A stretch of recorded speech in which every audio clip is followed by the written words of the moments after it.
તો સુરત ટ્રાફિક વિભાગે one nation one ચલણ દ્વારા વાહન ચાલકો સામે કડક કાર્યવાહી શરૂ કરી।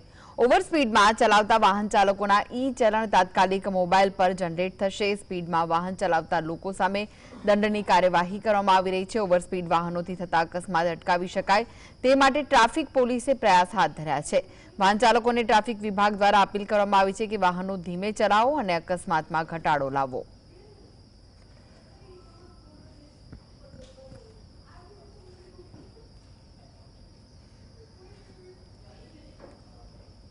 तो सूरत में स्पीड थी वाहन चलावता वाहन चालकों सामे कार्यवाही शुरू कराई है। कड़क कार्यवाही शुरू करवामां आवी छे। सूरत ट्राफिक विभागे वन नेशन वन चलन द्वारा वाहन चालकों सामे कड़क कार्यवाही शुरू करी है। जे लोको ओवर स्पीड में वाहनों चलावे छे तेमने ई चलन तात्कालिक मोबाइल पर जनरेट थशे अने स्पीड में वाहन चलावता लोको सामे दंडनी कार्यवाही पण करवामां आवी छे। ओवर स्पीड वाहनोथी थता अकस्मात अटकावी शकाय ते माटे ट्राफिक पोलीसे आ प्रयास हाथ धर्यो छे। वाहन चालकों ने ट्राफिक विभाग द्वारा अपील करवामां आवी छे कि वाहनों धीमे चलावो।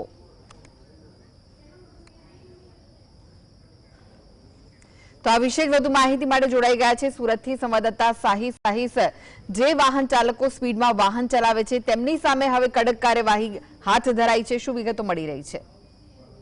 बिल्कुल जो चौक्कसपणे वन नेशन वन चलन मार्फते हवे सूरत ट्राफिक विभागनी टीम द्वारा वाहन चालको सामे कार्यवाही करवामां आवी रही छे। आपणे दृश्यो बताववानो प्रयत्न करी रह्या छे के हाल स्पीड मशीन अपग्रेड करवामां आव्या छे अने शहेરના જે પણ વિસ્તારોની અંદર વાહન જે સ્પીડની અંદર જતા હોય તે વિસ્તારોની અંદર સ્પીડ ગન મૂકી વાહન ચાલકો સામે હવે કડક કાર્યવાહી કરવા માટેની કાર્યવાહી જે છે તે હવે કરવામાં આવી રહી છે।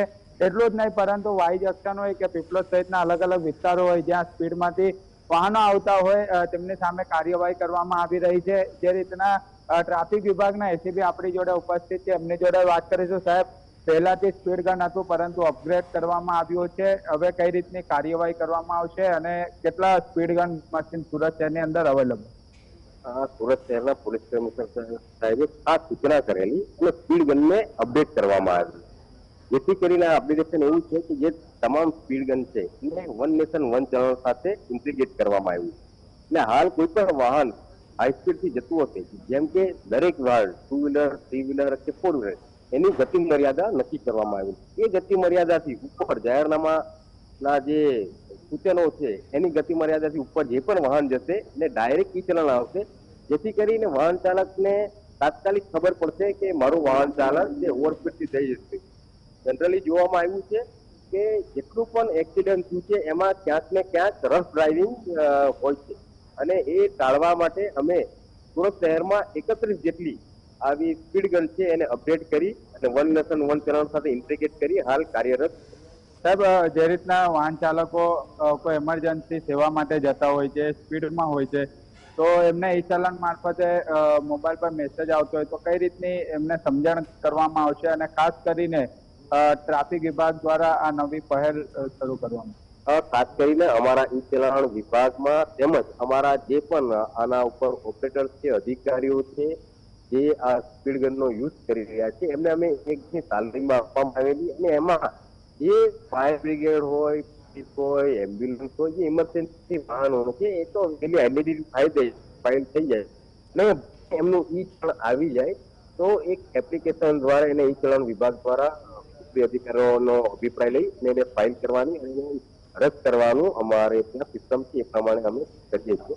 પણ એક ખાસ જનતાને અપીલ છે કે જે એક્સિડન્ટમાં રફ ડ્રાઇવિંગથી જે વધારો થઈ રહ્યો છે એ પોતાનું વાહન નિયંત્રિત જે ગતિ મર્યાદા આપી છે એ પ્રમાણે ચલાવવાથી 100% અકસ્માતમાં ઘટાડો થઈ શકશે।